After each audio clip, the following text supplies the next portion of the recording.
First aid fire fighting appliances, जो आग की प्राथमिक अवस्था में आग को बुझाने के लिए जिसका इस्तेमाल करते हैं, ये एक्टिव फायर प्रोटेक्शन डिवाइस है। एक्टिव फायर प्रोटेक्शन डिवाइस, ठीक है, ये फर्स्ट एड फायर फाइटिंग के लिए इस्तेमाल किया जाता है। हमारे आग है तो बंदूक के ऊपर हमने देखा 4 फेज, तो पहले के 3 जो फेजेस है, इंस्टिट्यूशन, स्मॉल्डरिंग और फ्लेम स्टेजेस के अंदर उसका इस्तेमाल कर सकते हैं। बाद में रैपिड कॉम्बशन चालू हो जाएगा, वहाँ पे इस्तेमाल कर सकते हैं नहीं, बाद में मीनिंगलेस है, ठीक है। तो we have 2 types of extinguisher, store pressure, store base और कार्टिज बेस, ठीक है। जिसके अंदर स्टोर प्रेशर का रहता है, उसके अंदर उसको पहचानने के लिए ये लाइक ये स्टोर प्रेशर है, तो उसको पहचानने के लिए हमारे पास क्या है, उसको आइडेंटिफिकेशन मार्क प्रेशर गेज है, ठीक है। और जिसके ऊपर प्रेशर गेज नहीं लगा है, दैट मीन्स कि वो कार्टिज होगा, इसके अंदर CO2 कार्टिज वाला, ठीक है। तो ये स्टोर प्रेशर है, उसको प्रेशराइज एजेंट के तौर पे ये प्रकार के एक्सटिंग्विशर के अंदर ड्राई नाइट्रोजन नाम का एजेंट होता है। कौन सा होता है? ड्राई नाइट्रोजन होता है, ठीक है। और उसके अंदर CO2 कार्टिज होता है, जो प्रेशराइज एजेंट के तौर पे काम करेगा। क्लियर, ठीक है। तो उसके 2 मेन पार्ट और उसके सब पार्ट्स के बारे में हम बात करें तो 6 types of fire extinguisher in available market. 6 प्रकार के एक्सटिंग्विशर मार्केट में अवेलेबल है, ठीक है। एक तो कि वाटर टाइप CO2, ठीक है। वाटर टाइप CO2 यानी इसका नाम में ही सब रखा है, वाटर टाइप CO2 यानी उसके अंदर पानी होगा, एक्सटिंग्विशर एजेंट क्या होगा? पानी होगा, और प्रेशराइज एजेंट के लिए CO2 होगा, इसीलिए उसको कहते हैं water type CO2 fire extinguisher, ठीक है। और वाटर टाइप फायर एक्सटिंग्विशर यानी कि हम कौन सी क्लास के अंदर इस्तेमाल करेंगे, जैसे हम क्लास में पढ़े कि क्लास A फायर जो सॉलिड सब्सटेंस है, जो सॉलिड फायर है, उसको बुझाने के लिए वाटर टाइप CO2 का इस्तेमाल करेंगे। हालांकि अभी इंडस्ट्री में उसका इस्तेमाल ज़्यादा होता नहीं, बिकॉज दैट क्या है, जितने भी इंडस्ट्री उसके अंदर हाइड्रोलाइट स्ट्रॉन्ग होता है, वेट हाइड्रोलाइट स्ट्रॉन्ग होता है, तो कहीं पे भी हम इजीली पानी अवेलेबल मिल सकता है, तो उसको भी इस्तेमाल ज़्यादा कर सकता नहीं है, ठीक है। सेकंड वन देखिए, form type extinguisher, mechanical form, ठीक है। मैकेनिकल फॉर्म में एक्टिव फिल्म फॉर्मिंग फॉर्म, ठीक है। उसके अंदर जो एक्सटिंग्विश एजेंट होता है, एक्सटिंग्विश मीडिया होता है, it's called active film forming form, ठीक है। उसके अंदर भी CO2 कार्टिज होता है, और CO2 कार्टिज कितने ग्राम का होता है, कैसे उसका फंक्शन है, तो आप लोगों की रिक्वायरमेंट के हिसाब से पेज भी आप लोग को दूंगा, स्पेसिफिकेशन उसके हिसाब से उसमें लिखा हुआ है कि मैकेनिकल फॉर्म तो क्लास B फायर, यानी कि जहाँ पे आप काम करते हैं, जिस सब्सटेंस के साथ आप काम करते हैं, जिस जगह पे उसके वहाँ उसको बुझाने के लिए मैकेनिकल फॉर्म का इस्तेमाल किया जाता है, ठीक है। और मैकेनिकल टाइप एक्सटिंग्विशर जो है वो कौन कौन सी मेथड एप्लीकेबल होगी वहाँ पे, वो भी हम बताएंगे उसके जरिए, ठीक है। तो क्लास A फायर जब लगी थी, जब हमने पानी डाला था, दैट मीन्स की कूलिंग हुआ था। और क्लास B फायर यानी पेट्रोकेमिकल्स की जो फायर होती है, यहाँ पे मैकेनिकल फॉर्म का हम इस्तेमाल करते हैं, उसको बुझाने के लिए हम स्मूदरिंग या तो ब्लैंकेट, बट ऊपर से क्या एयर बबल्स होंगे, उसकी डेंसिटी कम होगी, तो ऊपर से वो एयर बबल्स बनाएंगे, ठीक है। यानी कि ऊपर से क्या होगा, ब्लैंकेटिंग होगा, और उसमें 97% पानी है, इसमें एक्चुअली 97% पानी है, और 3% ही डिटर्जेंट सॉल्वेंट है। It's called active film forming form. तो एक्टिव फिल्म फॉर्मिंग फॉर्म जो है, उसके एयर बबल्स रहेंगे, उसके एयर बबल्स उसके ऊपर लेयर बनाएंगे, यानी चादर जैसे बनाएंगे, ताकि ऊपर से क्या ब्लैंकेटिंग होगा, और पानी का जो 97% हिस्सा वो कहाँ पे चला जाएगा, नीचे की ओर चला जाएगा, बॉटम की ओर, और नीचे से क्या होगा, कूलिंग होगा।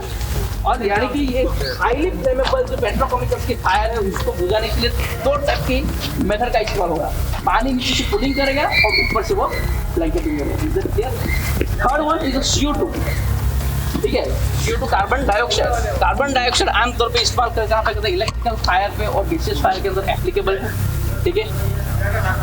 क्लास C फायर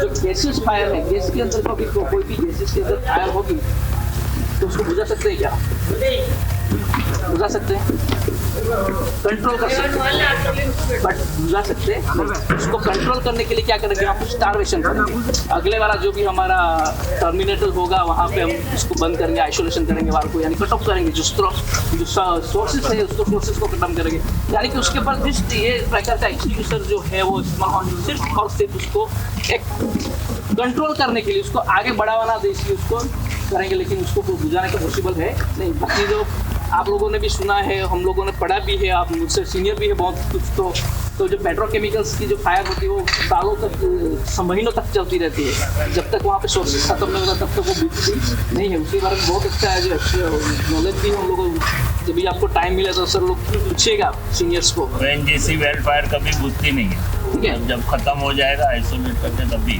वो चलती ही रहती है। अभी जो क्लास सी फायर के अंदर क्लास ई फायर को मर्ज किया गया था, ठीक है ना। क्लास ई फायर का इलेक्ट्रिकल फायर था, इलेक्ट्रिकल फायर, लेकिन इलेक्ट्रिकल सब्सटेंस के अंदर कभी आग लगती नहीं है, लगाने वाला होता है तो लगता है, उसके चलते ही किसी के ऊपर प्रभाव आता है, वही फायर होती है। एक्चुअली इलेक्ट्रिकल अप्लायंसेस जलते नहीं, इलेक्ट्रिकल अप्लायंसेस के अंदर जो भी होता है मेटल होता है, प्लास्टिक होता है, ठीक है। तो जो इलेक्ट्रिकल फायर है उसको बुझाने का तरीका और क्लासिक यानी कि गैसियस फायर का बुझाने का तरीका यानी कि extinguish method become same, starvation, ठीक है। स्टारवेशन यानी कि इलेक्ट्रिसिटी कट ऑफ करो तो आगे जाएगा नहीं, ठीक है। वहाँ पे गैसेस का आइसोलेशन करो वाल, तो गैस आगे नहीं, जब तक जितना होगा इतना जल के खत्म हो जाएगा। लेकिन उसके चलते जिसके ऊपर आग लगी है उसको बुझाने के लिए इस पर सुटेबल जो भी एक्सटिंग्विशर है, एक्सटिंग्विश मीडिया का हम इस्तेमाल कर सकते हैं। Fourth one is dry chemical powder. और dry chemical powder sodium bicarbonate नाम का जो पाउडर होता है उसका इस्तेमाल किया जाता है। और फायर इंजीनियरिंग के अंदर ड्राई केमिकल पाउडर को multipurpose fire fighting extinguish media के नाम से जाना जाता है। Multipurpose fire fighting extinguish media यानी कि कोई भी प्रकार की आग होगी उसको बुझाने के लिए ड्राई केमिकल पाउडर का आप आंख बंद करके इस्तेमाल कर सकते हैं, कहीं पे भी चलेगा, ठीक है। वैसा ही दूसरा आविष्कार हुआ है एबीसी टाइप का एक्सटिंग्विशर। उसके अंदर जो एक्सटिंग्विश मीडिया होता है वो मोनो अमोनियम फॉस्फेट नाम का पाउडर होता है, ठीक है। मोनो अमोनियम फॉस्फेट नाम का पाउडर जो कि class A, class B, class C. अभी आप लोग को कभी कोई क्वेश्चन करेगा कि आपका यहाँ पे स्क्रैप यार्ड है, तो स्क्रैप यार्ड के अंदर कौन सा एक्सटिंग्विशर होगा, दैट मीन्स कि आपको सीधा सेंस लगाना है, एबीसी ही रखना है या ड्राई केमिकल पाउडर ही रखना है, बिकॉज स्क्रैप यार्ड के अंदर कौन सा प्रकार का सब्सटेंस होगा क्या होगा हमको पता नहीं है। तो ये आमतौर पे अभी मार्केट के अंदर ज़्यादातर इस्तेमाल होने वाला एक्सटिंग्विशर तो एबीसी, मोनो अमोनियम फॉस्फेट, ठीक है। उसके अंदर जो प्रेशराइज एजेंट है वो ड्राई नाइट्रोजन है, ठीक है। उसको इजीली आइडेंटिफाई करने के लिए मैंने पहले ही बताया आपको, ठीक है। फिफ्थ वन क्लीन एजेंट, ठीक है। क्लीन एजेंट नाम का एक्सटिंग्विशर है। उसके अंदर जो एक्सटिंग्विश मीडिया है हाइड्रोक्लोरोफ्लोरोकार्बन, जो पहले हमारे एयर कूलिंग सिस्टम के अंदर इस्तेमाल किया करते थे उसको, बट उसका इफेक्ट आप लोग सब जानते हैं, आप जब टेक्निकल फील्ड से बिलोंग करते थे, एटमॉस्फेयर के अंदर उसका अलग प्रभाव होता है, ठीक है। इसके चलते उसका इस्तेमाल सिर्फ बहुत ही रेयर केसेस के अंदर जहाँ पे आपके पास अवेलेबल कुछ नहीं है उस जगह पर आप इस्तेमाल करते हैं, ठीक है। तो ये थे हमारे एक्सटिंग्विशर के। अभी उसके पार्ट्स के बारे में बात करते हैं। ये वाटर टाइप CO2 है, ये डेमोन्स्ट्रेशन के लिए है, ठीक है। ये 9 लीटर कैपेसिटी का उसका बॉडी की 9 लीटर कैपेसिटी है, उसके अंदर पानी कितना रहेगा, 9 लीटर का रहेगा, ठीक है। ये उसका नोजल है, डिस्चार्ज नोजल। ये पूरे का पूरा जो उसको कैप असेंबली बोला जाता है, क्या बोला जाता है, कैप असेंबली बोला जाता है। उसके ऊपर इस टाइप का पिन रहता है, पिन नहीं है, सेफ्टी पिन, ठीक है। ये उल्टा है, सब सीधा होता है, ये उल्टा घूमता है, ठीक है।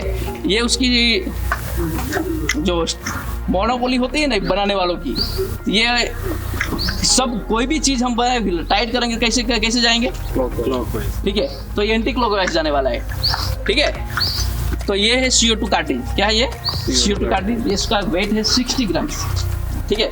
जो वाटर टाइप CO2 एक्सटिंग्विशर है उसके अंदर प्रेशराइज एजेंट के तौर पे जो CO2 गैसेस का इस्तेमाल कर उसके कार्ट्रिज का वेट कितना होता है, 60 ग्राम्स होता है, ठीक है। और 5 kg का जो DCP रहेगा तो उसके अंदर 120 kg 120 ग्राम का रहेगा, और 10 kg का होगा तो उसके अंदर 200 ग्राम का CO2 कार्ट्रिज रहेगा, ठीक है। कुछ क्वेश्चन सर? इसका टोटल वेट वो है, इतनी गैस फिल होती है इसमें? यस, गैस फिल होती है। हाँ, गैस फिल। सो ग्राम में मैंने केजी में बोला होगा तो I am so sorry, but grams, ठीक है, 60 ग्राम्स का, ठीक है। तो इट्स कॉल्ड प्लंजर, जो क्या बोलेंगे हम, प्लंजर बोलेंगे, ठीक है। वो आपको पता है प्लंजर के आगे पिन है, किस तरह से ऑपरेट होता है, ठीक है। अभी उसका विजुअल इंस्पेक्शन जो हमने क्लास में भी देखा कि विजिबल होना चाहिए और ऑब्स्टेकल फ्री होना चाहिए, ठीक है ना। बाद में ऐसा होगा कि आपने जो लोकेशन के ऊपर रखा है वहाँ पे एक्सटिंग्विशर नहीं मिलेगा तो बाद में युद्ध के दिन घोड़ा दौड़ेगा नहीं, ठीक है। हमारा माइंड सेट ऐसे रहता है कि वहीं पे है और वहीं पे नहीं होगा तो कुछ काम का नहीं है। तो उसका प्रॉपर डिजिग्नेशन लोकेशन होना चाहिए, ऑब्स्टेकल फ्री होना चाहिए, ठीक है। और साथ साथ में जब विजुअल इंस्पेक्शन करते हैं तो जितने भी उसके पार्ट्स है वो पार्ट्स को अच्छी तरह से विजुअल देखना है कि उसका नोजल कैसा है, उसका डिस्चार्ज नोजल कैसा है, उसके प्रेशराइज है या नहीं, अदरवाइज प्रेशराइज नहीं उसको रिप्लेस करना चाहिए, उसके सेफ्टी पिन है कि नहीं, वो सब विजुअल इंस्पेक्शन, ठीक है। NFPS 10 स्टैंडर्ड के अंदर उसका जिक्र किया गया है किस तरह से करना है। उसका हाइड्रो प्रेशर टेस्ट जो है, ठीक है, वो एवरी 5 ईयर्स में होता है, ठीक है। और उसका third party inspection every 3 month में और visual inspection every month by employ, ठीक है।